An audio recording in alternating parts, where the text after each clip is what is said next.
You can't see it, you can't taste it, but some are calling it a serious health threat every parent should know about. Wi-Fi, wireless internet, is in schools coast to coast, but why do some kids say Wi-Fi is making them sick? In a 16:9 investigation, we put Wi-Fi to the test. Here's our Carolyn Jarvis. They are gathering by the hundreds, packing a public forum in Toronto, filling a school board meeting in Peterborough. I don't know what I'm going to do if you have Wi-Fi in there. I can't do this to my daughter. I cannot put her through this experience. I just think that we don't know, so why risk it? Today, schools across the country are rushing to install it, but these students say the convenience isn't worth the risk.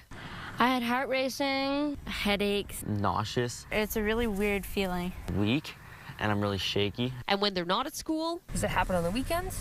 No. There's no rhyme or reason to the symptoms. They range from headaches to nausea, heart palpitations, even rashes. So 16:9 wanted to find out exactly what, if any, threat exists in schools. So we went with this man, industry tester Kavinder Dillon, to measure the radiation levels in a typical wireless classroom. Is it fair to say that this would give us an average sample size of what we'd be seeing in a typical classroom? Yes, we're going to be concentrating on this area. So this will basically give us what the proportional rate is. To simulate an actual classroom, we set up each computer to stream video, constantly receiving information. From the devices that are being set up right now, and we got our antennas hooked up, and we're getting the real-life signals with the correction factors from the antennas and the cable losses. Right now, we are basically 113.8 microwatts. So, in effect, according to Health Canada, this classroom would be deemed safe. According to the criteria, yes. So next, we go out into the hallway to check the router, one of several in the school fixed to the ceiling. The levels here hit 2,600 microwatts, 20 times the reading inside the classroom. People who are actually in the industry who are testing this, they feel this is a high limit. This is very high. Really? Yeah. You heard him. Our industry tester calls that level high, but it's still well within Canada's safety guideline. Now, that guideline is a thing called Safety Code 6. It sets the limit for radio frequency radiation exposure, and Health Canada says there's no way the levels we found are causing those headaches and heart palpitations. And Beth Peterson of Health Canada says the science backs it up. There's no evidence, scientific evidence, that those kind of effects are caused by the energy limits that kids are exposed to by Wi-Fi. Health Canada sets the limit at 10 million microwatts per meter squared. Now, that might not mean much to most of us, but in 2008, Toronto's Board of Health said it's way too high and asked Canada's Minister of Health in this letter for much stricter regulations, 100 times more strict.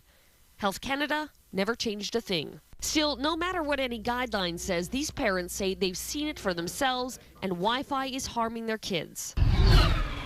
So she had to hold on to friends in order not to collapse on the floor. She had headaches, and we're not talking just regular headaches. They were extreme headaches where the secretary would call me. I'd have to come pick her up. According to this doctor, there's good reason to believe these kids are telling the truth and not just making up some excuse to skip school. There's no question in my mind it exists. Dr. Jennifer Armstrong specializes in environmental medicine. The big thing with kids is they're more vulnerable. Why? Children are more vulnerable. Their skulls are thinner. Their bodies are not as strong as ours in general. They're developing, their brains are developing. So you expose children to radiation and their little bodies don't handle it as well. And cardiologist Dr. Stephen Sinatra agrees. As a parent, if I had a young child, would I want to use my child as an experiment to see if it's going to take 30 years or 20 years or 10 years to become sick? No, not me. And the thing is, we have to sacrifice accelerated education and convenience. And basically, we have to look at the safety of our children. We have to do it as a society. Well, 16:9 wanted to test the power of Wi-Fi, so we went to visit environmental scientist Magda Havis from Trent University to do another test. Professor Havis's subject, Martin, who calls himself electrically sensitive, is hooked up to a heart monitor, and Havis sets up a wireless computer. Well, what we're going to be doing is we're going to be taking Martin and exposing him to microwave radiation from Wi-Fi, the same type of thing that we have in schools, for example, and just monitoring his heart to see if his heart reacts to any of the radiation. He won't know when things are turned on or off, so it's going to be a blind study in that regard. With the Wi-Fi plugged in, Martin's heart rate accelerates in mere moments. Now I can feel something. It's going through my chest. Feel it down in my legs too. The closer the router is, the greater his reaction. A few seconds ago, it was like my chest was actually jumping in the middle here. Then, seconds after the wireless internet is unplugged, just like that, his heart rate slows down. Martin, how are you feeling right now? Fine, I don't think there's anything on. But listen to this. Those levels Martin was exposed to, well, they're acceptable according to Safety Code 6. So if they're safe, why was his heart racing? Magda Havis has a theory. So some percentage of the population is reacting to these microwave radiation at levels well below Safety Code 6. But I'm not sick from Wi-Fi and I use it all the time. Well, not everyone has the same sensitivities. We have children who have peanut allergies. We have people who are allergic to pollen. They react to pollen. And it's same with electrical sensitivity. Only a percentage of the population react.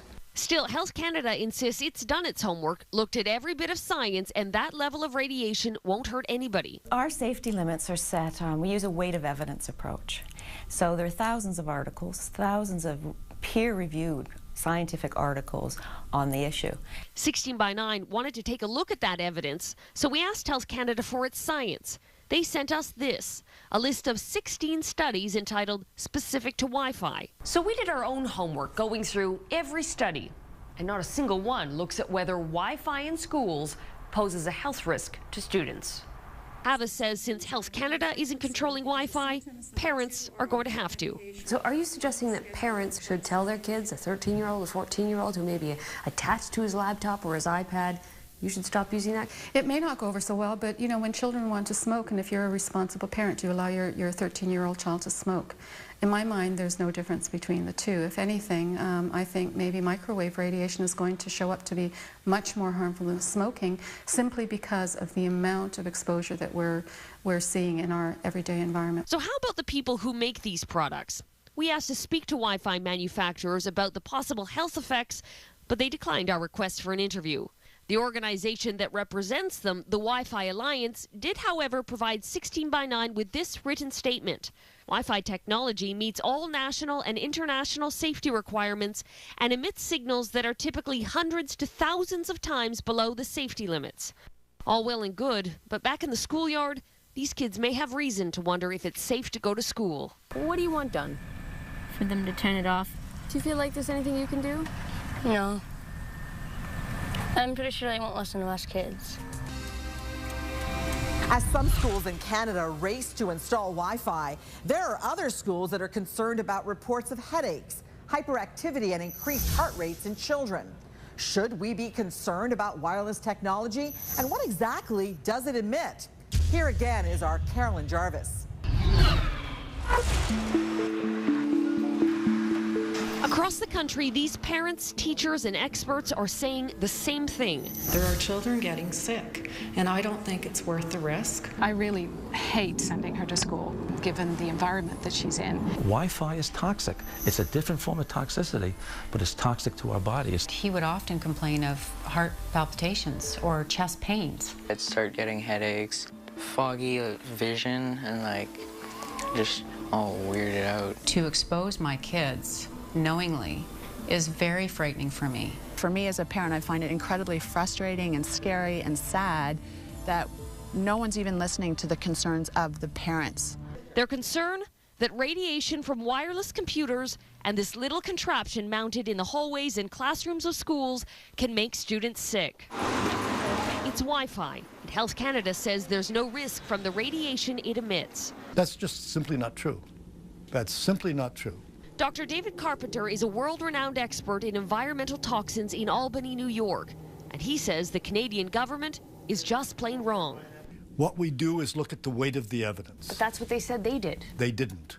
The weight of the evidence demonstrates clearly that exposure to radio frequency radiation causes disease. The evidence is strongest for cancer. Cancer caused by Wi-Fi emissions certainly doesn't add up with Health Canada's insistence that Wi-Fi is safe. So you're saying that their science is faulty, or their analysis of the science is faulty? Their science is faulty, and certainly their analysis is faulty. You can selectively look at literature, but there's been evidence for harmful effects of microwave radio frequency radiation for 30 or 40 years. Why choose to ignore that? How does that possibly benefit them? When you acknowledge you have a problem and you're a government agency, you have to do something about it. Canada's government might not be doing anything about concerns, but in France, the town of Aéroville-Saint-Clair is. It's the first municipality in the world to remove Wi-Fi from schools and public buildings. Moi, j'ai un devoir en tant que maire. Mayor Rodolphe Thomas says he's taking a precautionary approach because he's not willing to gamble with the health of children here. So this town that 10 years ago went wireless ahead of everyone else became in April of 2009 the first to shut it down. Le Wi-Fi est un outil. Wi-Fi is an important tool, he says, but there are places it simply shouldn't be, like schools. So now, all but 2 schools here are Wi-Fi free, and the town plans to strip Wi-Fi from all its public buildings by the end of the year. On voit les fibres qui arrivent quand même, les fibres. But Aéroville-Saint-Clair isn't returning to the dark ages. In fact, it's once again on the cutting edge of technology. It's installed a state-of-the-art fiber optic system that's faster, more stable, and according to the people here, safer. Etienne Sandrier leads an awareness group against wireless technologies. People could see that they were victims, that it was not that innocuous, that some people really suffered from this. So it started a real interrogation among the public, and people said that, well, if it's not absolutely necessary, why should we use the thing? And parents around here are applauding the change. She says removing Wi-Fi is a good thing for students. And while other European countries might not be pulling Wi-Fi, they are taking a stand. In 2007, Germany recommended children limit their use of Wi-Fi, uncertain of its long-term effects. And in Britain, a handful of public schools decided independently to remove it. But back in Canada, there's no precautionary approach. Wi-Fi is going up, not coming down, leaving students like Mackenzie Honing with no good option. Go to school and feel sick. It's just kind of weird. It felt like my heart kept skipping beats. Or don't go to school at all. I noticed that every time I came home for the weekend, it started to get better, and by Sunday, I'd feel normal. No headaches or anything like that. Well, this is the petition. Mackenzie's mom, Linda, is fed up waiting for the government to change its mind, so she started her own campaign, hopeful more parents will join her. We don't have 10 years on this issue because the exposure of radiation for the kids is harmful. Environmental health expert Dr. Carpenter says it's time we stop turning a blind eye to the risk. When you look at the guidelines that have been put in place by Health Canada, do they go far enough to protecting Canadians? They certainly do not. These guidelines are based on a fallacy. A fallacy that, according to Dr. Carpenter, is putting children at risk. It's appropriate for parents to demand that Wi-Fi not be placed in school. Not because we have proof at this stage that it's harming the children, but because we have absolutely no evidence that it's safe, contrary to what any government agency says. And not heeding the warnings of experts like Dr. Carpenter is leaving students like Jeremiah feeling helpless. I really am nervous. I don't really like school no more. You used to like school? I used to love it. I'd get mad if I missed a day. Dr. Carpenter warns there may be many missed days or worse for students like Jeremiah if change doesn't come soon. You don't want to wait until you can count the bodies before you tell the public that there is a serious potential of harm. And with regard to the issue of Wi-Fi in schools, this is exactly where we are.